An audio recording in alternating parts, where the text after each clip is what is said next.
एक रात हम दोनों देर तक जागते रहे। टीवी पर एक फिल्म चल रही थी जिसमें कुछ रोमांवी मंजर थे। मेरी तवज्जो उन्हीं पर मरकूज थी और न जाने क्यों मुझे एक अजीब सी गर्मी महसूस हो रही थी। मैंने खुद को संभाला और सोने के लिए चली गई, लेकिन मेरे जहन में कुछ अजीबोगरीब ख्यालात घूम रहे थे। मुझे नींद नहीं आ रही थी। बिस्तर पर करवटें बदलते हुए मैंने मोबाइल उठाया और स्क्रॉल करने लगी। फिर मुझे प्यास लगी। मैं आहिस्ता से उठी और पानी पीने के लिए किचन की तरफ बढ़ने लगी। तब मैंने देखा कि रिजवान के कमरे से रोशनी आ रही थी। मैंने सोचा ये अभी तक जाग रहा है। जब मैं उसके कमरे के पास पहुंची तो दरवाजा थोड़ा सा खुला हुआ था। मैं बगैर आवाज किए झांक कर देखने लगी और जो देखा उससे मेरे होश उड़ गए। रिजवान अपने मोबाइल पर मेरी तस्वीर देख रहा था। मेरा चेहरा शर्म से लाल हो गया। फिर एक अजीब सी खुशी भी हुई कि कोई मुझे इस तरह चाहता है। मैं अंदर गई और कहा, रिजवान ये क्या कर रहे हो तुम? वो चौंक गया और जल्दी से फोन बंद करते हुए बोला, कुछ नहीं आपो। मैंने दरवाजा बंद करते हुए कहा, तुम मेरी तस्वीर देखकर क्या कर रहे थे? मैंने दरवाजा बंद करते हुए कहा, तुम मेरी तस्वीर देखकर क्या कर रहे थे? मेरे जहन में अजीब ख्यालात घूम रहे थे। मैं खुद भी नहीं समझ पा रही थी कि मैं क्यों उसके करीब जा रही थी। शायद वो 5 साल की तन्हाई, मोहब्बत और अपनायत की भूख थी जो मेरे अंदर थी। मैं उसके पास बैठते हुए बोली, मैं तो घर में ही हूँ। तुम्हें ऐसे तस्वीर देखने की क्या जरूरत है? हम दोनों एक दूसरे के साथ है ना। आपो तुम्हें इतनी अच्छी लगती है तो लो जी भरकर आपो को। हेलो दोस्तों, मेरा नाम रेहाना है और मैं 25 साल की हूँ। पिछले 5 साल से मैं अकेली हूँ क्योंकि एक हादसे में मेरे शोहर कामरान हमेशा के लिए मुझे छोड़कर चले गए। मेरा एक बच्चा है जो अभी 3 साल का है। मेरे शोहर कामरान के जाने के बाद मैं इसी फ्लैट में रही जो हमने शादी के बाद किराए पर लिया था। वो छोटा सा फ्लैट हमारे ख्वाबों का घर था, लेकिन उसका किराया इतना ज्यादा था कि मेरे लिए अकेले उसे चलाना मुश्किल होता जा रहा था। कामरान ने कुछ बचत की थी और इंश्योरेंस की रकम भी मिली थी, जिससे मैंने कुछ वक्त तक अपना और बच्चे का गुजारा किया। लेकिन आहिस्ता आहिस्ता वो पैसे कम होने लगे और मुझे फिक्र होने लगी। मैंने कभी नौकरी नहीं की थी क्योंकि कामरान हमेशा कहता था कि वो कमा लेगा और मैं बच्चे की देखभाल करूं। अब मैं क्या करूं? ये सवाल मेरे जहन में हर रात घूमता रहता। नौकरी करने का ख्याल आया, लेकिन बच्चे को छोड़कर जाने को दिल नहीं करता था। वो भी बहुत छोटा था और उसे मेरी जरूरत थी। मेरे सामने एक ही रास्ता बचा था, अपने मैके वापस जाना। हालांकि मेरे वालिदैन के साथ मेरे ताल्लुकात कभी बहुत अच्छे नहीं रहे। उनका मानना था कि मैंने अपनी मर्जी से शादी की थी, तो अब मुझे अपने फैसलों के नताइज भी खुद ही भुगतने चाहिए। लेकिन मेरा छोटा भाई रिजवान हमेशा मेरे साथ खड़ा रहा। वो मुझसे 4 बरस छोटा है और अभी तक कुंवारा है। उसकी एक छोटी सी नौकरी है जिससे वो अपना खर्च तो चला लेता है, लेकिन शादी जैसे बड़े कदम के लिए अभी उसके पास काफी पैसे नहीं हैं। जब मैंने अपने वालिदैन से बात की तो वो फौरन राजी नहीं हुए। मेरी माँ ने कहा, बेटी तूने हमारी बात ना मानकर उस लड़के से शादी की थी। अब तू और तेरा बच्चा हमारे ऊपर बोझ बन जाओगे। लेकिन रिजवान के समझाने पर आखिरकार वो मान गए और इस तरह मैं अपने बच्चे के साथ अपने पुराने घर वापस आ गई। घर आना आसान था। मेरे वालिदैन अब बूढ़े हो चुके थे और उनकी सोच पुरानी थी। वो कहते, रेहाना तू बदनसीब है, तेरी वजह से ही तेरा शोहर तुझे छोड़कर चला गया। ऐसी बातें सुनकर मेरा दिल टूट जाता था। मैं रात को अकेले में रोती थी ताकि बच्चा न देख सके। इन सब हालात में मेरा भाई रिजवान ही वाहिद शख्स था जो मेरे साथ खड़ा रहा। वो मुझसे कहता, आपो हिम्मत मत हारो, हम मिलकर सब ठीक कर लेंगे। एक शाम पापा ने मुझे बुलाया और कहा, नेहाना घर का खर्च बहुत बढ़ गया है। मेरी पेंशन से इतने लोगों का खर्च नहीं चल सकता, तुम्हें कोई काम करना होगा। मैंने समझदारी से उनकी बात मान ली और कहा, जी पापा मैं कल से ही नौकरी की तलाश शुरू कर दूंगी। बच्चे का ख्याल आप और माँ रख लेंगे ना। लेकिन रिजवान को ये बात पसंद नहीं आई। वो मेरे कमरे में आया और बोला, आपो तुम्हें कहीं जाने की जरूरत नहीं है, मैं 2 नौकरियां कर लूंगा। तुम बस घर संभालो और बच्चे का ख्याल रखो। मैंने उसे समझाया, रिजवान ये मेरी जिम्मेदारी है, तुम्हें अपना मुस्तकबिल भी सोचना चाहिए। तुम्हारी शादी होगी, अपना घर बसाओगे, मुझे अपने पांव पर खड़ा होना ही होगा। लेकिन आखिरकार उसे मानना पड़ा। मैंने नौकरी की तलाश शुरू की और मुझे एक वकील के दफ्तर में काम मिल गया। शाह साहब बहुत अच्छे इंसान थे। वो मेरी हालत को समझते थे और मुझे कभी देर से आने पर डांटते नहीं थे। लेकिन ये नौकरी मेरे लिए काफी नहीं थी। तनख्वाह इतनी कम थी कि बच्चे के कपड़े और घर में हिस्सा डालने के लिए कुछ भी नहीं बचता था।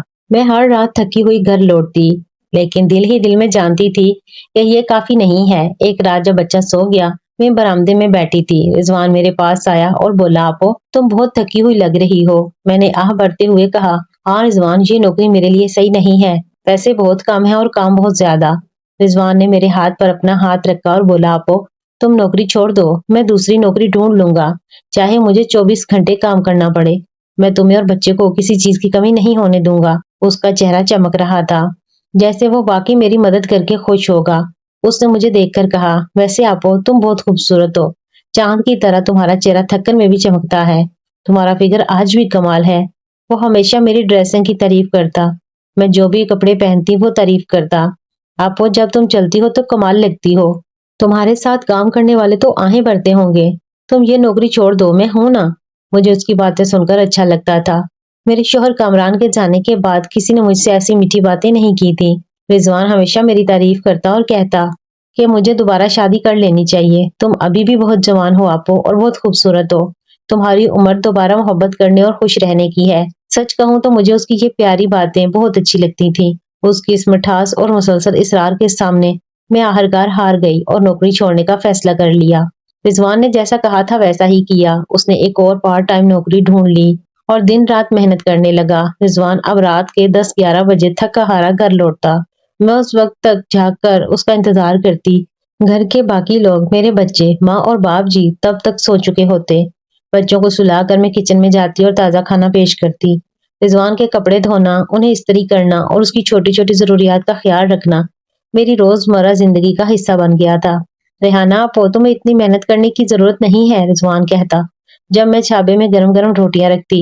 मैं मुस्कुरा कर जवाब देती, अरे नहीं, मैं क्या करूंगी। तुम दिन भर इतनी मेहनत करते हो, ये तो मेरा फर्ज बनता है।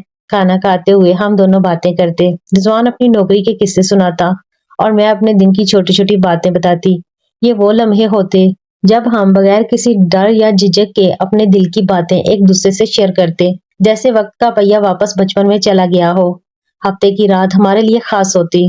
रिजवान को अगले दिन छुट्टी होती, इसलिए हम देर रात तक टीवी देखते, पुरानी बातें याद करते या बस एक दूसरे की मौजूदगी का लुत्फ उठाते।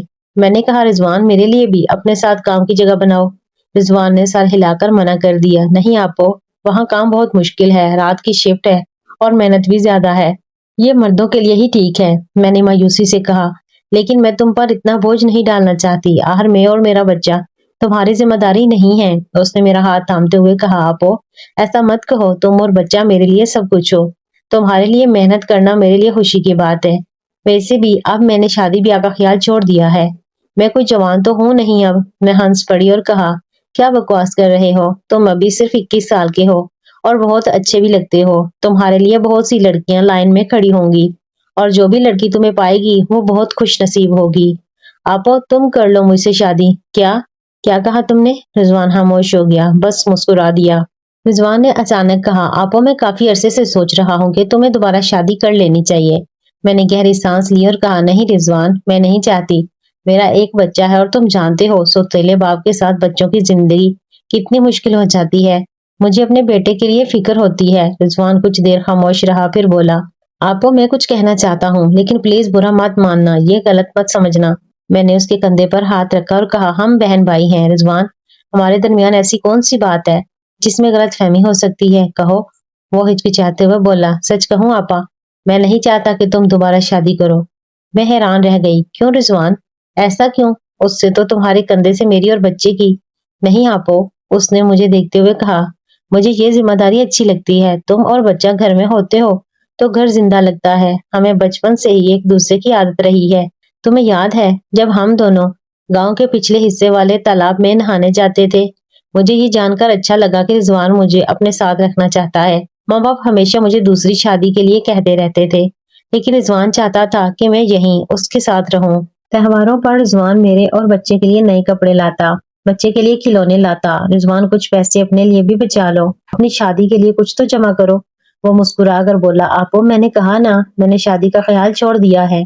हम दोनों ऐसे ही रहेंगे, ना तुम शादी करोगी ना मैं हंस कर बात टाल देती, लेकिन जब कभी मैं उसके कमरे की सफाई करती तो कुछ चीजें नोट करती जो मुझे अजीब लगती थी। उसके बिस्तर पर दाग, उसके मोबाइल में छुपी हुई वीडियो। मैं समझती थी कि वो 21 साल का कंवारा नौजवान है, ये सब फितरी है। लेकिन इन चीजों को देखकर मुझे अपने शोहर कामरान की यादें ताजा हो जाती। वो गुर्बत के लम्हे जिनसे मैं 6 साल से महरूम थी। मैं खुद को रोक नहीं पाती और कभी कभी घंटों अपने कमरे में बंद होकर वो वीडियोस देखती रहती। एक रात हम दोनों देर तक जाग रहे थे। टीवी पर एक फिल्म चल रही थी। جس میں کچھ رومانوی منظر تھے۔ میری توجہ انہی پر مرکوز تھی اور نہ جانے کیوں مجھے ایک عجیب سی گرمی محسوس ہو رہی تھی۔ میں نے خود کو سنبھالا اور ایسا ظاہر کیا جیسے مجھے کچھ سمجھ نہ آیا۔ میں نے کہا، میں سونے جا رہی ہوں رضوان، تمہیں بھی سو جانا چاہیے، کل جلدی اٹھنا ہے۔ رضوان نے مسکرا کر کہا، ٹھیک ہے آپو، تم جاؤ، میں تھوڑی دیر اور فلم دیکھ کر آتا ہوں۔ میں اپنے کمرے کی طرف چلی گئی، لیکن میرے ذہن میں عجیب خیالات گردش کر رہے تھے۔ مجھے نیند نہیں آ رہی تھی۔ بستر پر کروٹیں بدلتے ہوئے میں نے موبائل اٹھایا اور سکرول کرنے لگی۔ اچانک گلا خشک محسوس ہوا۔ مجھے پیاس لگی تھی۔ میں آہستہ سے اٹھی اور پانی پینے کے لیے کچن کی طرف بڑھنے لگی۔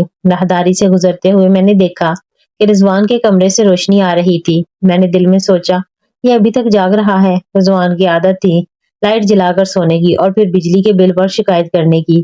میں نے سوچا لائٹ بند کر دوں۔ جب میں اس کے کمرے کے پاس پہنچی تو دروازہ تھوڑا سا کھلا ہوا تھا۔ میں بغیر آواز کیے جھانکنے لگی اور جو دیکھا اس سے میرے ہوش اڑ گئے۔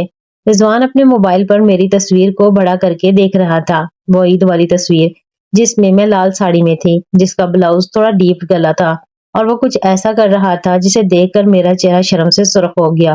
میرا دل تیزی سے دھڑکنے لگا۔ میں وہیں کھڑی رہ گئی، نہ اندر جا پا رہی تھی نہ واپس جا رہی تھی۔ میرے ذہن میں خیالات کا طوفان اٹھا، غصہ، خوف اور کچھ اور جس سے میں نام نہیں دے سکتی تھی۔ شاید ایک عجیب سی خوشی کہ کوئی مجھے اس طرح چاہتا ہے، 5 سال بعد کوئی مجھے ایک عورت کے طور پر دیکھ رہا ہے۔ میرے اندر کی بھوکی عورت باہر نکلنے کو تڑپ رہی تھی۔ میں نے ہمت کی اور دروازہ دھکا دے کر کھول دیا۔ رضوان، یہ کیا کر رہے ہو تم؟ میری آواز کانپ رہی تھی۔